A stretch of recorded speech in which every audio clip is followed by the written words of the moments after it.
Today, I want to extend my best wishes to all who are celebrating Nowruz in the United States and around the world.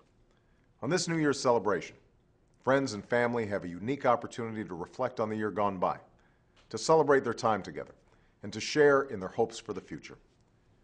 1 year ago, I chose this occasion to speak directly to the people and leaders of the Islamic Republic of Iran, and to offer a new chapter of engagement on the basis of mutual interests and mutual respect. I did so with no illusions. For 3 decades, the United States and Iran have been alienated from one another. Iran's leaders have sought their own legitimacy through hostility to America, and we continue to have serious differences on many issues. I said last year that the choice for a better future was in the hands of Iran's leaders. That remains true today. Together with the international community, the United States acknowledges your right to peaceful nuclear energy. We insist only that you adhere to the same responsibilities that apply to other nations. We're familiar with your grievances from the past. We have our own grievances as well, but we are prepared to move forward. We know what you're against.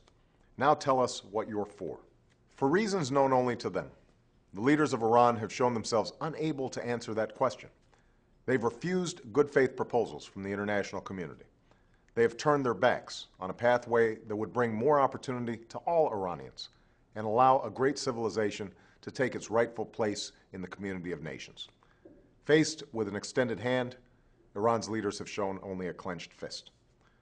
Last June, the world watched with admiration as Iranians sought to exercise their universal right to be heard. But tragically, the aspirations of the Iranian people were also met with a clenched fist, as people marching silently were beaten with batons, political prisoners were rounded up and abused, absurd and false accusations were leveled against the United States and the West, and people everywhere were horrified by the video of a young woman killed in the street. The United States does not meddle in Iran's internal affairs. Our commitment, our responsibility, is to stand up for those rights that should be universal to all human beings. That includes the right to speak freely, to assemble without fear, the right to the equal administration of justice, and to express your views without facing retribution against you or your families. I want the Iranian people to know what my country stands for. The United States believes in the dignity of every human being and an international order that bends the arc of history in the direction of justice. A future where Iranians can exercise their rights, participate fully in the global economy, and enrich the world through educational and cultural exchanges beyond Iran's borders. That is the future that we seek. That is what America is for. That is why, even as we continue to have differences with the Iranian government, we will sustain our commitment to a more hopeful future for the Iranian people. For instance, by increasing opportunities for educational exchanges so that Iranian students can come to our colleges and universities, and through our efforts to ensure that Iranians can have access to the software and internet technologies that will enable them to communicate with each other and with the world without fear of censorship.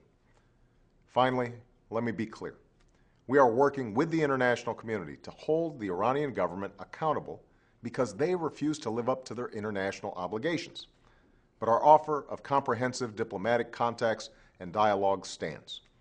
Indeed, over the course of the last year, it is the Iranian government that has chosen to isolate itself and to choose a self-defeating focus on the past over a commitment to build a better future.